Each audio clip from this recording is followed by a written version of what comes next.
Fremont was the first one in the previous election, lost against Buchanan. He was the first one in the Republican Party. And Lincoln ended up being elected in 1860. He held several offices. He was chairman of the town board, Norway, Wisconsin, which, by the way, that township is still called Norway, Wisconsin. Right. So, beautiful area. You know, encourage you, if you ever had a chance to get in the Milwaukee area, to go to the Wind Lake area and go to the Christian Hegg, or the Hegg Memorial Park. That's where a lot of this historical area is. Is that the same Norway that's up right just as you go to into the Upper Peninsula? No. Completely No, that's a place. different Norway. Yeah. Okay. Seems like every state has a Norway. There's a Norway, South Carolina. There's a Norway, Illinois. Norway, Illinois is where the Norway, first okay. settlers, you know, the sleeper That settlers. says Norway. This says Norway, Wisconsin, right? Yeah, yeah. By the way, I don't know if I mentioned, I That's asked. where this Norway, Wisconsin is. That's what I'm talking about. No, you're talking about Norway, Michigan. Oh, right oh, across Norway, the yes, border. Norway, Michigan, and the UP, when you're thinking of near Iron Mountain, that Right area. up on Right, right. Which, by the way, had nothing to do with the, Norwegians. okay. Just to let you know. I'm sorry. I asked somebody there when I visited. They said, I asked them, where did the town get its name? Norway. Norwegians? He said, no, not at all. I said, what is it? It's named after the tree, the Norway spruce. Oh. I'll be there. I was really disappointed. Yeah. Now, they do have some Norwegians out there, but believe me, the Finns way outnumber the Norwegians up there, so. Up in the UP. He later on became commissioner of a state prison. Had a chance to read some of the letters about some of the activities that he was involved with. Quite hilarious, in fact, how he dealt with them. But he had a firm hand. Very well respected young man. And he was only 22 when he started getting involved in politics. This is a picture showing the present look of the countryside. And this right here is at the Heck Park. You can actually look at some of the buildings. Beautiful museum there. Not a real big one. And I had a chance to talk with the curator there, commemorating Hans Christian Hegg in the town. The building on the left is. Yeah, the building right there. Right, yeah, this is the walk where you walk in and go right inside that building.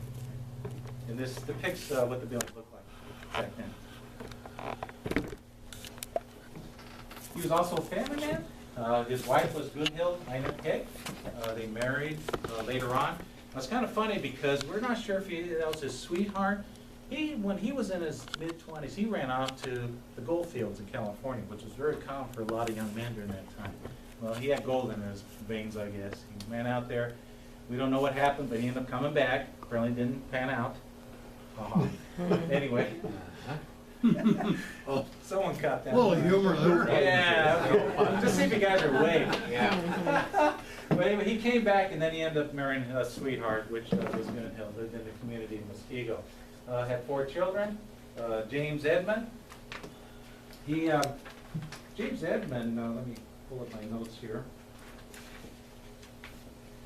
Yeah, he ended up moving to Illinois. He died in Waukegan, Illinois. He's actually settled in the Geneva area of Illinois, not too far from there. The youngest son, Elmer, that was interesting. He became a physician in Seattle, Washington. As you know, Seattle has a lot of Norskis over there. Yep. So he actually became quite a respectable doctor in Seattle, Washington. He died, in fact, he's listed in the who's who, his death, he died in 1922.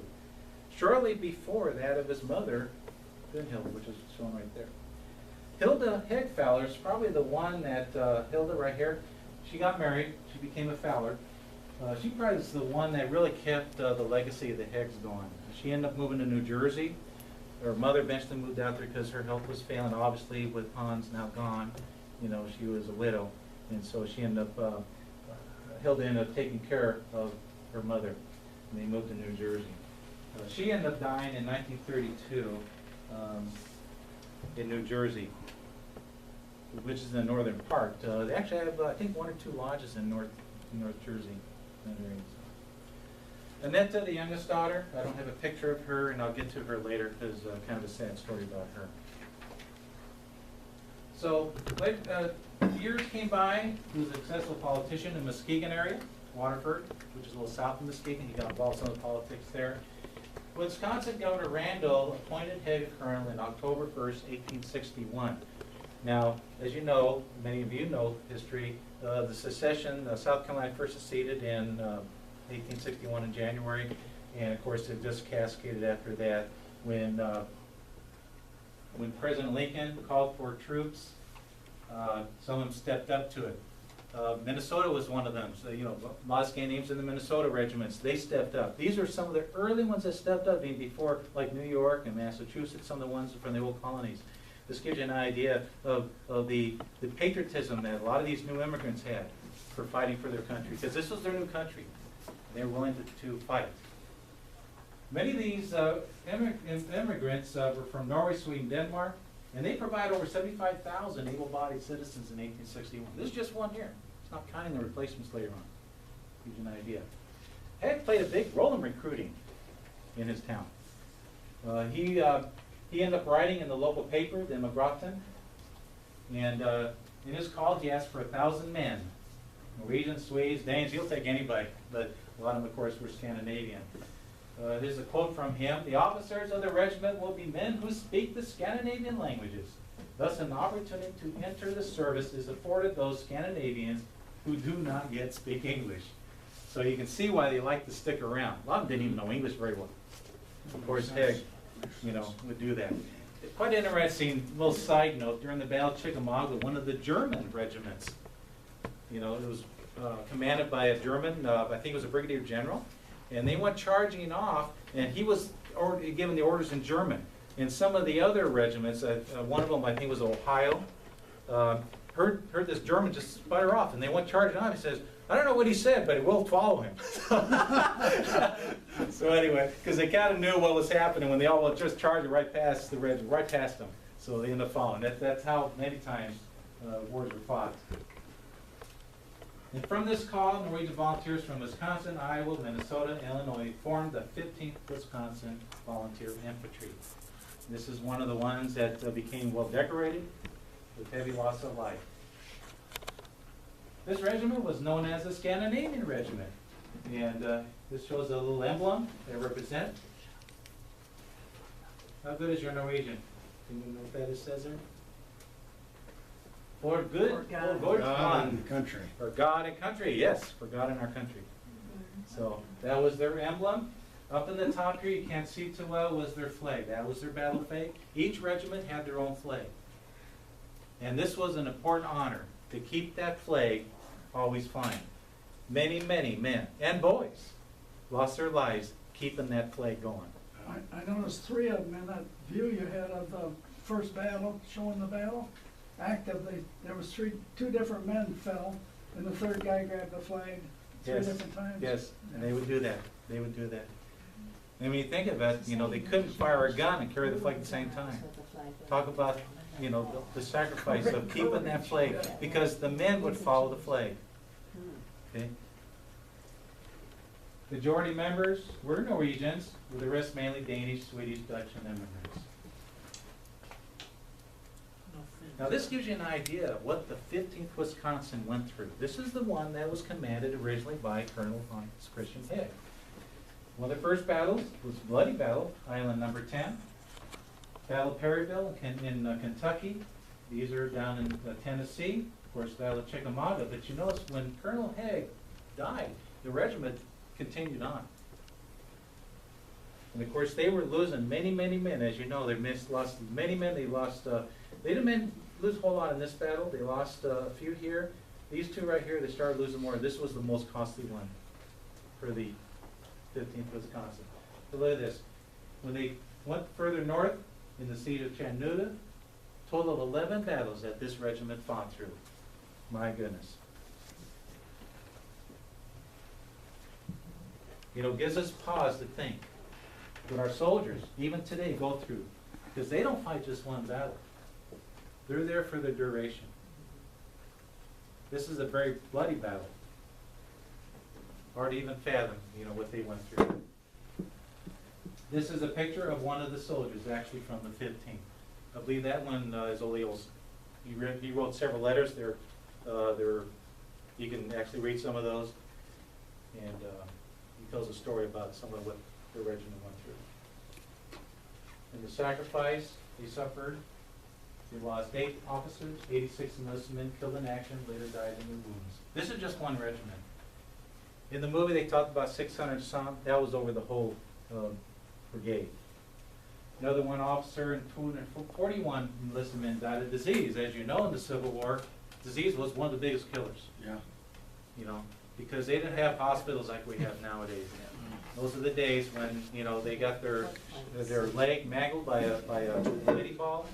They had to cut it off, and many of them got gangrene, disease, even cholera, which is even still common during that time. So, total of 336 fatalities out of the original enlistment of 850. That is quite a bit. Now, I looked it up. The 15th Wisconsin was not the one that suffered the most of all regiments of Civil War. You'd think that's a high number. There are many, many more that suffered higher loss. I'm not sure where this ranks, but my goodness, that's quite a few. One regiment. Now, when they talk about casualties, is that deaths or wounded too? This one is fatalities. Fatalities, that one there. Yes, that one there, yes.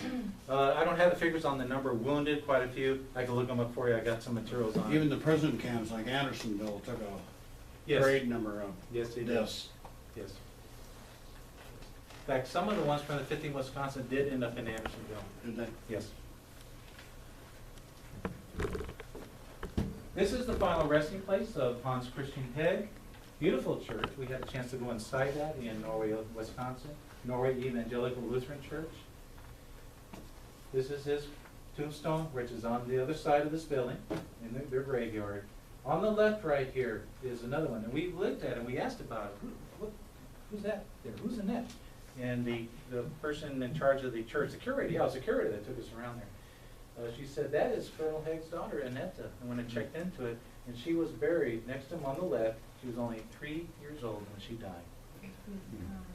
Sad as it may seem, yes, that was common in communities like this, in Muskego, back in those days. Sad story. Did you find anything that said where she died? No, I tried, there was nothing there. I looked in the records there. Yeah, it could have been, who knows, you know, disease, yeah. It's not unusual for many to die under 1 year old, many within 5 years. It's not really that unusual.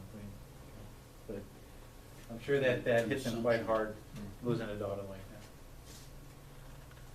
Okay, I'm going to take a little side note here. Believe it or not, I have a small connection, possibly, to Colonel Haig. Oh, In 1961, my grandmother, Clara Injerd, she wrote a little note to one of my cousins, and I had a chance to meet with her when I was in Minnesota recently. She gave me a copy of this. And Merritt Olson, who's my great-great-grandmother, wrote this, or married possibly someone in that area where the Haigs grew up. Remember that inn I showed you a little while ago? Okay, it is possible that was used as a boarding house. I did some research. I went to the Norwegian American Historic Association, dug through a lot of records on the father of Hans Christian Haig, Even Haig, to find out. I didn't find a whole lot, but this I got from my grandmother. So you can see I have a little personal interest. I may be related to Hans Christian Haig in a certain way. Not by blood. Not by blood. What the story is that my grandmother Injerd said, I wish I was there when she told it, because she told me a lot of other things, but apparently my cousin Bonnie got this. But what she said that apparently Merritt, her name was Merritt, she was a young child at the time, and she was taken in by the Haigs. Okay? We're not sure if it was an adoption, might have been orphaned or whatever. We don't really know the full story, but she was taken in by the Haigs, and then as she grew older, then when they made a decision to move, then she had to make a decision too. She chose to stay there. She ended up marrying, I think the name is Anders Olsen. So she ended up staying in Norway, marrying her, and that's where my lineage started, in Norway on my grandmother's side, on Norway. So they never came over with the Haigs. Here she said that she knew Hans Christian Haig, which I kind of doubted, because Hans Christian Haig would have been about the same age. Yeah. Hans Haig, but it was Hans Haig's parents that took her in, if the story's correct. Right. Yeah, I checked the dates, and I think she had it wrong. Nice story, but if it is indeed the Haigs, there's a connection there. They would have been about the same age, and possibly may have known each other. The region is about the same. It's not far from where they possibly would have came in contact with one another. But I'm still researching that. I don't know if I'll ever find the solution to it. Right now, that's all I got. So anyway, just want to throw that in because a little personal note here of my interest in Hans Christian Hegg. By the way, I've always been interested in Civil War. I don't know if you noticed or not. I love, studying battlefields and battles, and I've been a student. I've even done reenactments when I was young. Right. I was in California at the time, and a roommate of mine was part of a regiment, reenactment regiment. And of course, when you're in California, everyone wants to be on the Union side, right? Well, you got to have some Confederates. So anyway, I ended up on one of the Confederate sides. So anyway, we were the Georgia Third. Georgia Third, something like that. We're gonna go kick those Yankees. Anyway, we even got talking like that. So anyway, that's part of the show, if you understand. And if I had it with me, I'd show you what a replica of one of the muskets looked like. A muzzle loader. Civil War that I Yeah, gave well, them. yeah. I have a 58 caliber Zua, which I fired that a few times. Of course, we did the reenactments. It's a big gun. Yes, it is. A lot of oomph to it. A lot of smoke. The gun is 58 caliber.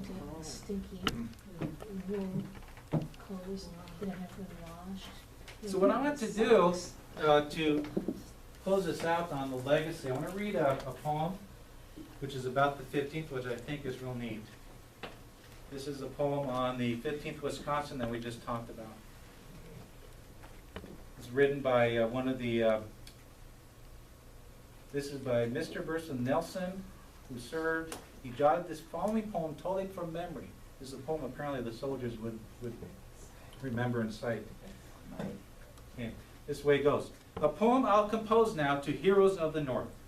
Free willing in their foster land, they eagerly set forth.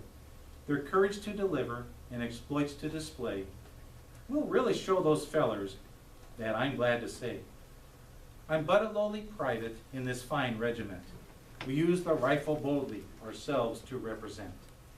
Among the other nations, we'll surely gain a name. We'll never make excuses, but storm ahead to fame. A regiment so pleasant, the Norsemen are we all. The name, 15th Wisconsin, we proudly do recall. It was on March the 2nd to war we marched away. In 1862, that's the year they say. That's when we left our campground. The name was Camp Randall. Yes, many Norsemen parted then from friends and pals as well. As parents and as sisters and brothers dear they left, their sweethearts too, forever alone and sad bereft. The parting was so heavy with relatives around, when off we trudged ahead down to the station ground, and straight into the railroad cars to places us assigned, while snow and storm and wintry cold around us blindly whined.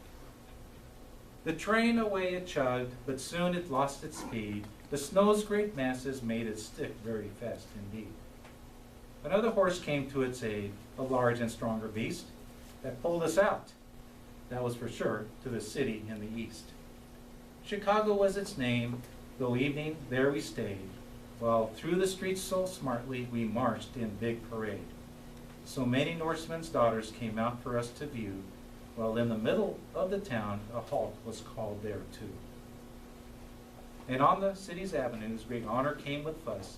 The Norsemen of Chicago a flag presented us. Yes, large and handsome, so it was, a lion on it stood. We thanked them all so nicely, the love they showed was good. 2 flags from state Wisconsin us was given were, one with stars, along with stripes so red and clear.